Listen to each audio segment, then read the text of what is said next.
আসসালামু আলাইকুম রহমতুল্লাহি ওয়া বারাকাতুহু। আশা করি সকলেই ভালো আছেন। ইনশাআল্লাহ আমিও ভালো আছি। আজকে আপনাদের কিছু অভিজ্ঞতা বিষয়ে দেখাবো এবং কথাবার্তা বলবো। দেখেন, এই যে আমাদের বন্ধু এবং পার্টনার, দেখেন মৌমাছির বক্স থেকে কিভাবে ফ্রেম গুলা বয়ে বয়ে কিভাবে তুলে। দেখেন, দেখেন একটি ফ্রেম তুলছে, দেখেন কি করে। এখন আপনারা অবশ্যই আজকে অভিজ্ঞতা সম্পর্কে অনেক কিছু জানতে পারবেন। আশা করি ভিডিওটা শেষ পর্যন্ত দেখবেন। দেখেন কিভাবে সে জাকি দিয়ে চলে গেল। জিনিসটা দেখেন, এই যে দেখেন আরেকটা ফ্রেম তাড়াতে আমি তোলাচ্ছি। দেখেন কিভাবে সে ফ্রেমটা তোলে এবং কিভাবে সে জাকি দিয়ে আবার চলে যায়। দেখেন, তারপরে দিয়ে দেখাবো যে আমি ফ্রেম গুলা তুললে কিভাবে কি তুলি এবং কিভাবে মাছিগুলো সরাই।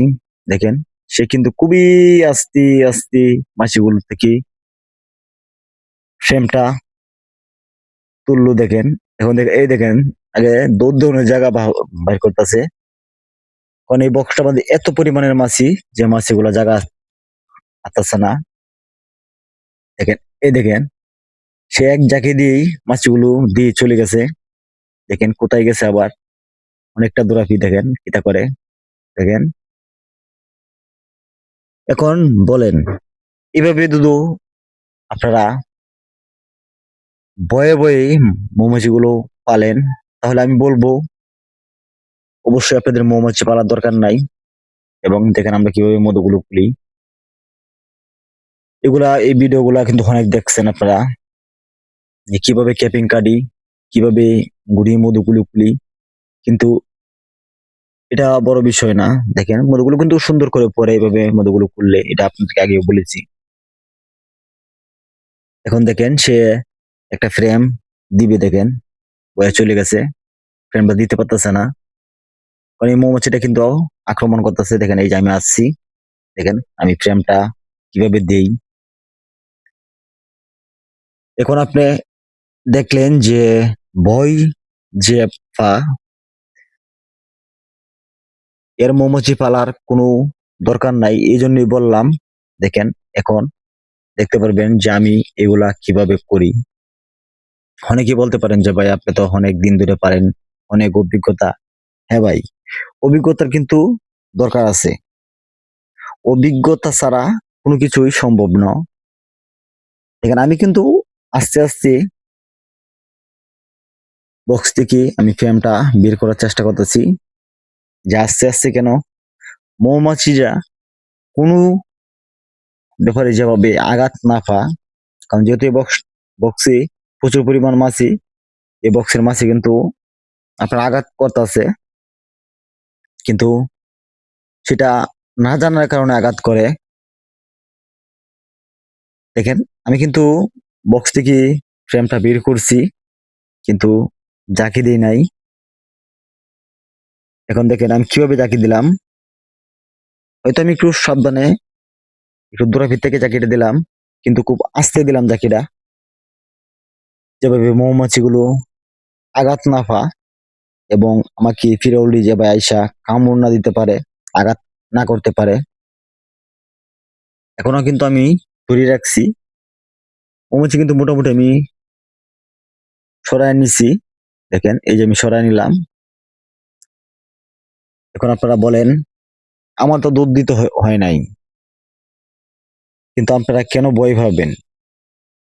আপনারা সুন্দর করে করেন, ভালো করে করেন, আপনারা কথাগুলা ভালো করে বুঝেন, তখন মৌমাছি পালেন, সফলতা ইনশাল্লাহ হবেই। কিন্তু আপনারা ভিডিওগুলো দেখতে চান না, কথাগুলা বুঝতে চান না। আসলেন ভিডিওগুলা কি ক্লিক করলেন, 1 মিনিট দেখলেন, মনে করেন যে আপনারা শিখে গেছেন। আসলে কিন্তু এরকম না। এবং আমি একটি ভিডিওতে আপনাদেরকে বললাম যে একটি বক্স আমি আপনাদের জন্য তৈরি করলাম, যে বক্সটা আমাদের কোনো সফলতা পায় নাই। এটা তৈরি করলাম শুধু মানুষের কমেন্টের কারণে, যে এরকম বক্স করা যায় কিনা, সে ভিডিওটা দেখে নেবেন। এরকম বক্স করার প্রয়োজন নাই। এখানে যে আরেকটা ফ্রেম তুললাম, তোলার পরে কিন্তু এটাও কিন্তু আমি এভাবেই মৌমাছি সরাবো, কোনো অঙ্কি মৌমাছিকে আমি বেতা দিব না, তাহলে আমাকে আঘাত করবে না। দেখেন কিন্তু আস্তে আস্তে সরাই নিলাম, দেখেন দুধ দিলাম না, আমাকে মৌমাছি আঘাত করলো না। এখন বিষয় হলো দেখেন এই ফ্রেমটা কিন্তু ভরপুর মধু, একটু জায়গাও খালি নাই যে মধু নাই, এটা আমাদের কোনো ডিম নাই। এটা কিন্তু প্রত্যেকটি মৌমাছির বক্সই হয়ে থাকে, এটা যারা মৌমাছির বক্স পালে তারা জানে যে প্রত্যেকটি বক্সে এরকম ভাবে একটি দুইটি ফ্রেম হয়ে থাকে। এটি কিন্তু বক্সের মধুর সংখ্যা বৃদ্ধি করে। এরকম শুধু আপনি একটি দুইটি বক্সে এরকম হয়ে যায়, তাহলে কিন্তু অনেকটা আগেই যায়। এখানে দেখেন আমি বক্সটা এখন ফিটিং করব, কিন্তু সাবধানের সহিত ফিটিং করব বক্সটা। এখানে একটা ফ্রেম কিন্তু আমরা খুলি নাই, কারণ এটা আমাদের মধুর সংখ্যাটা কম, সেজন্য খুলি নাই, এখান দিয়ে রেখে দিচ্ছিলাম। এখন এই বক্সটা আমরা একটা বক্স করব এটার উপরে, শুধু মৌমাছি জাগার জন্য, এটা আমাদের পুরো ফ্রেম দিব না। এখানে যে আমি একটা ফ্রেম কালি দিলাম শুধু জাগার কারণে, কারণ দুটি ফ্রেম কিন্তু আমার ভরপুর হয়েছিল মধু, আমি তো ওটা কেটে নিয়েছি। এখানে যে একটি ফ্রেম, এটা আপনাদের বোঝানোর জন্য, এটা কিন্তু ভরপুর, কিন্তু আমি কাইটা আপনাদেরকে দেখাবো যেরকম ফিতাগুলো যার হয় তারা কেটে নিবেন। দেখেন এই ফিতাটা কিন্তু কালো হয়ে গেছে, শক্ত হয়ে গেছে। এই ফিতাটা তো আমরা বক্সে দিই, তাহলে কিন্তু আর মধু রাখবে না।